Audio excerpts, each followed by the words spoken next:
Bonjour à tous. Oups. Alors, ce matin, nous allons voir un troisième volet sur la notion du service dans l'Église. Alors, vous vous souvenez, après cet ordre de Jésus, donnez-leur vous-même à manger, présenté par Arnaud il y a 15 jours, puis le développement sur l'amour comme motivation dans notre service, traité par Simon. Nous allons continuer sur ce sujet. Plus précisément, nous allons parler de notre service à l'égard des enfants que Dieu nous confie en tant que parents, mais aussi en tant qu'Église. Alors avant de prendre ce texte dans Marc 9, les versets 33 à 51, situons le contexte. Il y a eu la transfiguration où Jésus a manifesté sa gloire à 3 de ses disciples, Pierre, Jacques et Jean.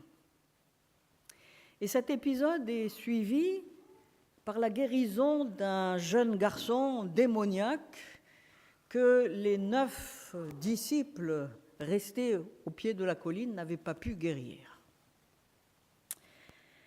Et à la suite de cela, Jésus décide de partir et de voyager incognito avec ses disciples à travers la Galilée pour passer du temps avec eux et dans le but de les enseigner sur le royaume de Dieu.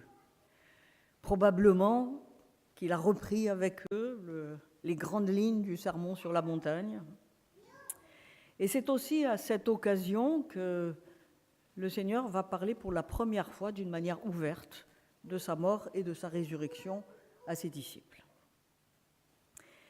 Mais les disciples ne comprennent pas vraiment ce que Jésus est en train de leur dire. Et ils ne posent pas de questions. Ils ne posent pas de questions sur ce royaume dont le chef doit mourir et dont les règles sont si à l'opposé de celles qui gèrent notre monde. Les pauvres sont riches, les doux sont les vainqueurs, les derniers sont les premiers, ceux qui s'élèvent sont abaissés, aimer ses ennemis, ne pas juger les autres, etc. Car finalement, dans ce monde, les disciples ne s'y trouvent pas si mal, puisque sur le chemin de retour vers la maison, ils se disputent pour savoir qui parmi eux est le plus grand. Alors je vous invite à prendre ce texte maintenant, et nous verrons en 3 points la réponse de Jésus à la préoccupation des disciples. Donc dans Marc 9, nous lirons d'abord du verset 33 à 37. Je lis dans la version Semeur. Ils arrivèrent à Capernaum. Quand ils furent rentrés à la maison, Jésus leur demanda « De quoi avez-vous discuté en route ?» Mais ils se taisaient, car durant le trajet, ils avaient discuté pour savoir lequel d'entre eux était le plus grand. Jésus s'assit, appela les 12 et leur dit « Si quelqu'un désire être le premier, qu'il se fasse le dernier de tous et le serviteur de tous. » Puis il prit un petit enfant par la main, le plaça au milieu d'eux et, après l'avoir serré dans ses bras, il leur dit « Si quelqu'un accueille en mon nom un enfant comme celui-ci, il m'accueille moi-même. Et celui qui m'accueille, ce n'est pas moi seulement qui l'accueille, mais aussi celui qui m'a envoyé. »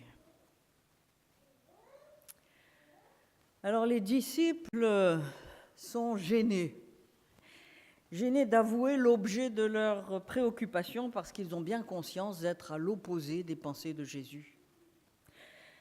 Vous remarquez que Jésus ne fait pas de reproches à ses disciples, et encore moins la morale.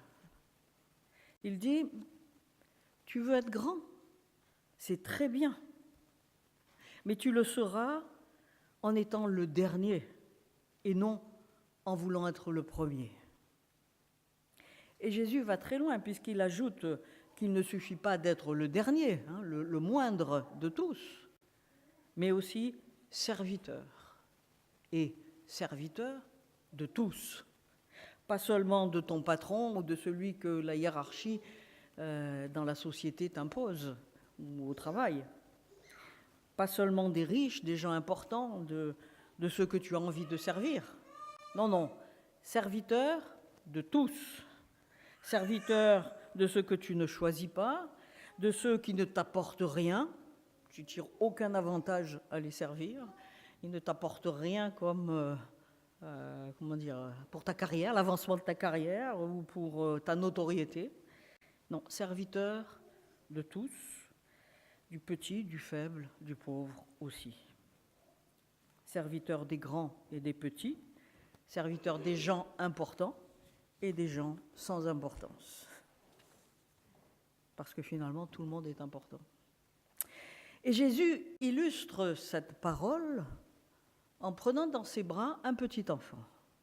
Probablement un des enfants de Pierre qui traverse la pièce à ce moment-là, si on accepte la tradition selon laquelle Jésus a établi son quartier général dans la maison de Simon-Pierre. Il faut dire qu'à l'époque, l'enfant n'avait pas la place qu'il occupe aujourd'hui. Ce n'était pas le roi à qui tout est dû. Au contraire, il était tenu pour quantité négligeable. Il n'avait pas d'existence juridique. C'est le père qui avait tout pouvoir. L'enfant n'avait aucun droit. L'acte de Jésus de prendre un enfant dans ses bras alors qu'il est en train de parler avec des hommes, c'est un geste provocateur.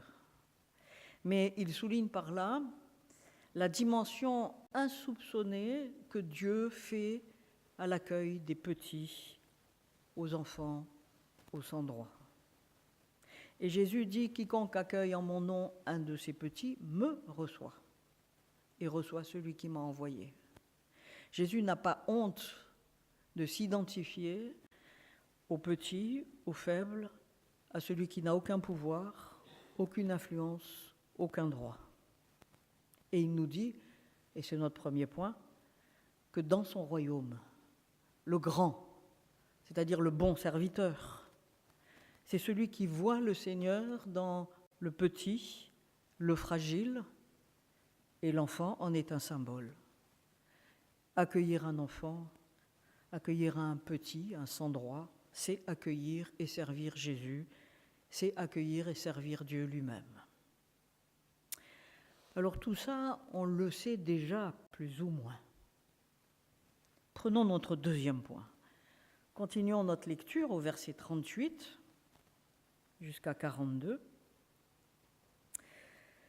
Maître, nous avons vu quelqu'un qui chassait les démons en ton nom et nous avons dit de ne plus le faire parce qu'il ne nous suit pas.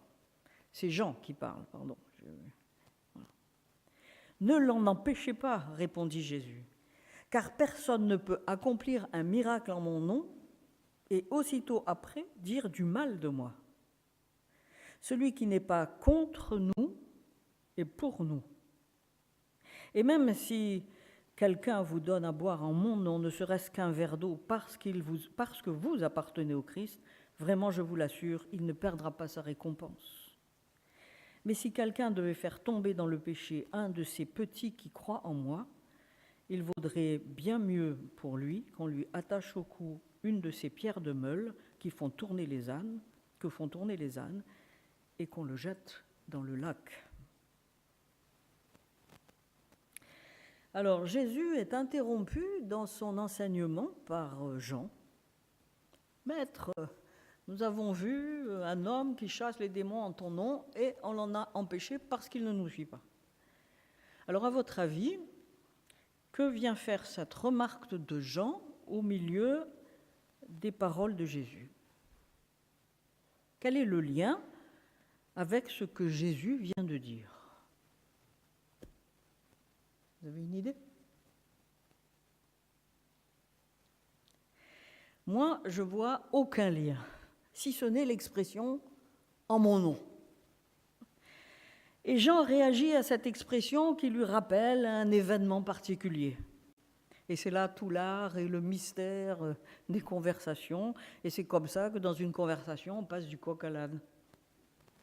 Mais ici, on n'est pas dans une conversation banale. On est en plein dans un enseignement sérieux de Jésus. Et donc je discerne dans cette réaction de Jean une dérobade, un refus inconscient d'entendre un enseignement, une vérité là, qui enfonce le clou sur un des principes qui régissent le royaume de Dieu. Le premier, c'est le serviteur de tous. Et Jésus ne se laisse pas démonter par cette interruption. Et avec son insondable fidélité à l'égard de ses disciples, si lents à comprendre, comme nous parfois, il va user de sa patience et de sa pédagogie habituelle et finalement utiliser cette parole de Jean pour revenir sur son sujet et élargir son enseignement. Et il va passer de l'accueil d'un enfant, symbole d'un petit et des petits et des méprisés dans notre société, à l'accueil d'un petit dans la foi. Jean a été troublé par le succès de cet homme qui est capable de chasser les démons, alors que eux, en tout cas les 9 qui étaient restés au pied de la colline, n'avaient pas été capables de délivrer, de guérir ce jeune garçon démoniaque. Et lorsque eux, les 12, avaient chassé des démons, c'était parce qu'ils avaient été envoyés en mission par Jésus avec sa force et sa puissance. Et Jésus leur répond, ne l'en empêchez pas. On ne peut pas faire quelque chose de bien en mon nom et ensuite dire du mal de moi. Et il appelle les 12 à élargir leur cœur, à abandonner un esprit sectaire et à faire preuve d'humilité. Jésus appelle à la tolérance et à l'accueil, qui sont des signes d'humilité. Vous n'êtes pas les seuls détenteurs de la vérité. Il y a plusieurs demeures dans la maison de mon Père. N'éteignez pas la petite flamme qui brûle dans l'autre. Ce n'est pas parce qu'il n'a pas toute votre connaissance ou qu'il n'appartient pas à votre groupe, à votre petite église, qu'il n'est pas des nôtres, dit le Seigneur.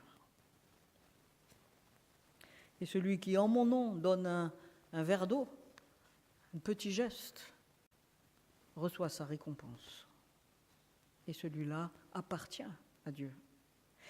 Vous savez, le statut d'initié ou de privilégié dans le christianisme n'existe pas, ou en tout cas ne devrait pas exister.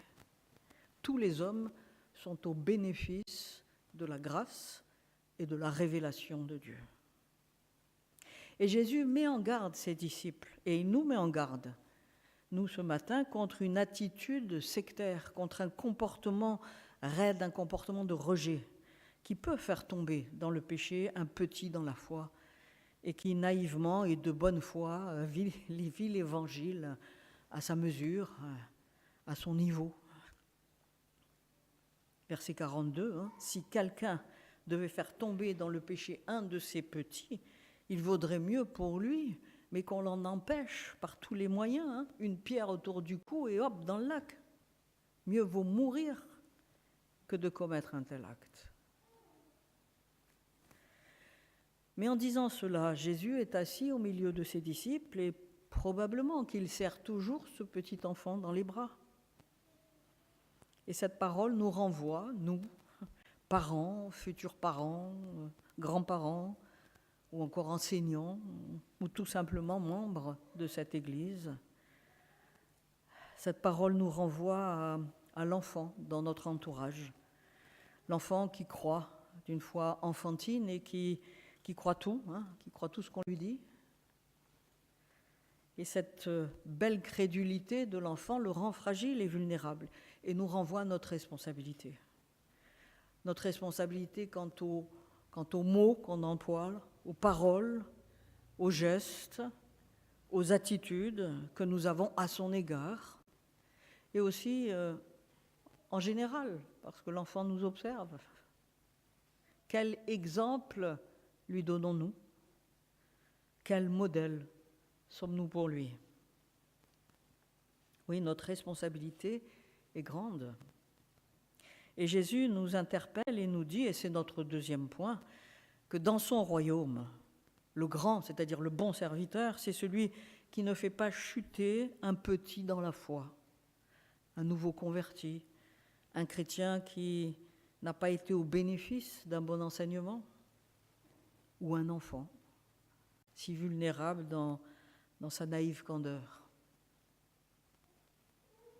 Alors nous avons vu le premier point, c'est que le grand, le bon serviteur, c'est celui qui voit le Seigneur dans le petit, le fragile, dans notre société, dans notre monde, mais aussi l'enfant, puisque l'enfant en est un symbole. Le grand, c'est-à-dire le bon serviteur, c'est celui qui ne fait pas tomber dans le péché un petit dans la foi. Et l'enfant en est un symbole. Alors vous savez, je suis mère de 4 enfants. Bon, ils sont tous adultes maintenant. On arrive même au 10e petit enfant bientôt. Mais, vous savez, je n'ai pas toujours répondu à ces 2 critères. Quelquefois, ou même combien de fois, est-ce que je n'ai pas vu le Seigneur dans la personne de mes enfants? Combien de fois est-ce que j'ai eu des paroles blessantes, des agacements, je les ai déçus, j'ai été injuste, je n'ai pas été disponible? Du gâchis, j'en ai fait. Comme vous. Personne ici ne peut me dire qu'il est un parent parfait. Mais ce qui me permet d'avancer et de marcher avec le Seigneur, c'est cette ferme assurance que justement, lui, dans sa grâce, il ramasse tout ce gâchis et le transforme pour sa gloire. À condition que moi, j'assume ma responsabilité, c'est-à-dire que je prenne conscience de ce gâchis, que j'ai gâché des choses, et plus que le regretter, m'en repentir et réparer ce qui est réparable. Vous savez, demander pardon à notre enfant pour notre péché à son égard ou pour le péché qu'il nous a vu commettre, c'est très constructif, et pour lui et pour nous. Et cela m'amène au 3e point, la fin de notre récit. Nous continuons, verset 43, Jésus dit « Si ta main te fait tomber dans le péché, coupe-la. Car il vaut mieux pour toi entrer dans la vie avec une seule main que de garder les 2 mains et d'être jeté en enfer, dans le feu qui ne s'éteint jamais. Si ton pied te fait tomber dans le péché, coupe-le. Car il vaut mieux pour toi entrer dans la vie avec un seul pied que de garder les 2 pieds et d'être jeté en enfer. Si ton œil te fait tomber dans le péché, jette-le au loin. Car il vaut mieux pour toi entrer avec un seul œil dans le royaume de Dieu que de garder les 2 yeux et d'être jeté en enfer, où le ver rongeur ne meurt point et où le feu ne s'éteint jamais. En effet, chacun doit être salé de feu. Le sel est utile, mais s'il perd son goût, avec quoi lui rendrez-vous sa saveur? Ayez du sel en vous-même et vivez en paix entre vous. La vraie grandeur, nous dit Jésus en utilisant ces 3 images fortes, c'est avoir le courage de s'auto-évaluer, sans complaisance et en vérité. Se juger soi-même, dénoncer le péché en nous, qui nous fait réagir et agir.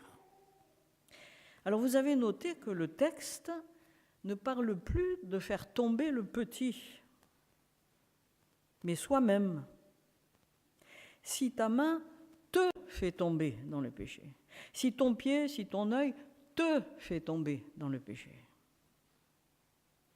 Si tu veux être un bon serviteur dans l'Église, si tu veux être grand aux yeux de Dieu, comme Jésus nous y encourage dans ce texte, alors accepte de te voir tel que tu es, toi.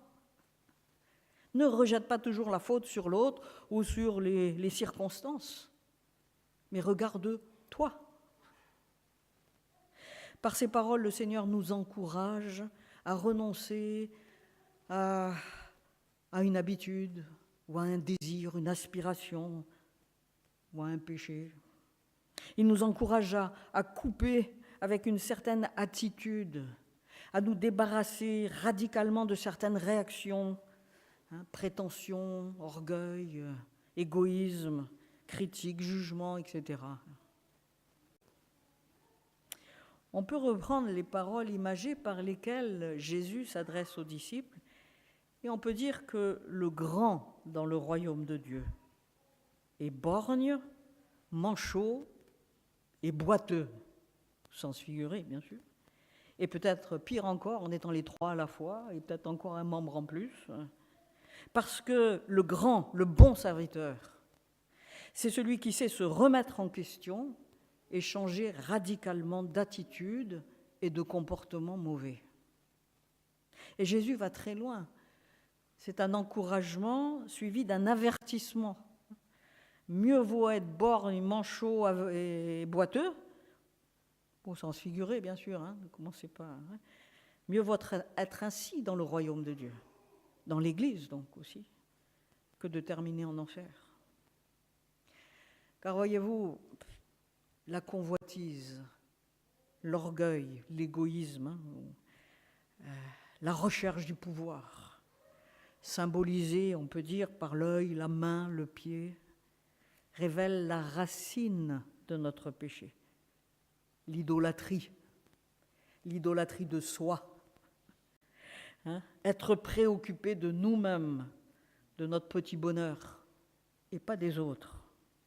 Ne plus voir dans le Seigneur, ne plus voir le Seigneur dans l'autre, dans le prochain, dans le voisin, dans le petit. Le Seigneur nous exhorte à être salés de feu pour être de bons serviteurs.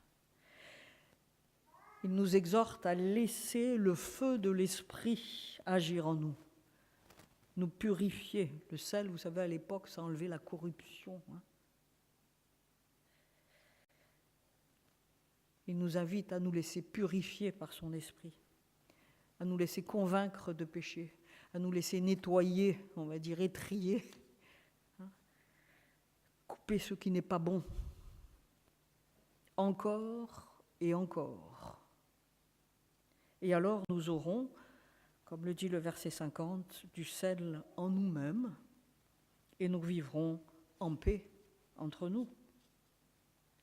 Si nous acceptons ces remises en question comme un appel de l'esprit, afin de ne pas perdre notre saveur, et si nous changeons, alors nous serons une bénédiction pour tous, petits et grands, autour de nous. Nous serons de bons serviteurs. Alors en conclusion, être grand, c'est une ambition légitime, naturelle, que Jésus réoriente et à laquelle il donne son juste sens. Le grand, c'est celui qui sert. Le grand, c'est le serviteur. Serviteur de tous, même des tout petits. Serviteur attentif à ne pas faire tomber un petit dans la foi, et l'enfant en est un. Serviteur qui, par l'Esprit de Dieu et par amour pour Dieu, se juge lui-même et rejette ses mauvais comportements. Jésus n'a pas cherché à dominer, mais il s'est abaissé jusqu'à nous. Il s'est dépouillé de sa divinité en prenant une forme de serviteur, et il nous l'a rappelé ce matin en ce début de culte. Et nous l'avons chanté avec ce beau cantique, hein, Dieu, Jésus serviteur. Jésus est venu pour servir les hommes. Il l'a manifesté en s'humiliant jusqu'à la croix. Comme un malfaiteur, il est mort pour nous donner le salut. Pour le Christ, la grandeur est passée par la croix. Et c'est pour ça que Dieu l'a souverainement élevé et lui a donné le nom qui est au-dessus de tout nom. Jésus, le grand par excellence, notre maître, notre modèle, nous encourage à être grands en nous faisant serviteurs de tous. C'est le chemin sur lequel il nous appelle et il nous demande d'y marcher. Et pour cela, il nous donne le moyen d'y arriver. Il nous donne son esprit. Il vient habiter en nous par son esprit. Il fait de nous le sel de la terre. Il met en nous sa saveur. Il met en nous sa pensée, son amour, sa force. Le Seigneur a de l'ambition pour chacun de nous. Toi, comme moi, il te veut grand à ses côtés, grand dans son royaume, c'est-à-dire le dernier et le serviteur de tous. Si dans l'Église, chacun est le dernier et le serviteur de tous, alors nous serons en paix les uns avec les autres. Pas de dispute, pas de conflit, en paix. Que Dieu nous fasse la grâce d'entendre cette parole et qu'il nous fasse la grâce d'être une Église, une communauté de serviteurs. Amen. Je vous invite à 1 minute de silence pour nous mettre en face de ces paroles.